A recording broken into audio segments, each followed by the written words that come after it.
Subscribe and share my channel Sudarsana.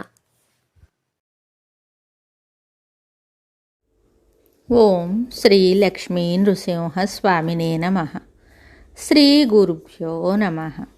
Narasimha శతకము 96వ పద్యము.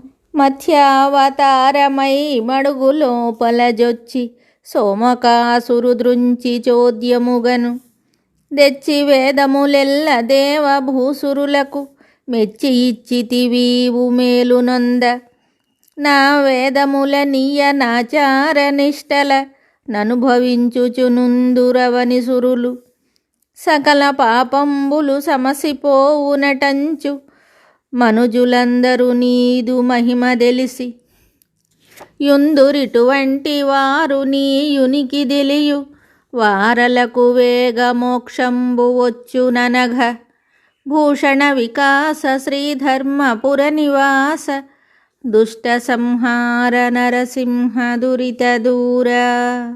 ఈ పద్యమునకు భావము: ఓ నరసింహస్వామి, మత్స్యావతారమై మడుగులో చొరబడి సోమకాసురుణ్ణి చంపి వేదాలు తెచ్చి వాటిని దేవతలకు భూసురులకు బ్రాహ్మణులకు మేలు పొందుటకై ఇచ్చితివి.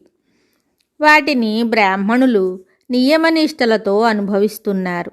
సకల పాపాలు పోతాయని ఇటువంటి మనుషులంతా నీ మహిమను తెలుసుకుంటారు. నిన్ను తెలిసిన వారికి ముక్తి వేగముగా కలుగుతుంది మహానుభావ. మరి ఒక పద్యముతో మళ్ళీ కలుద్దాం. శుభం. Subscribe and share my channel Sudarsana.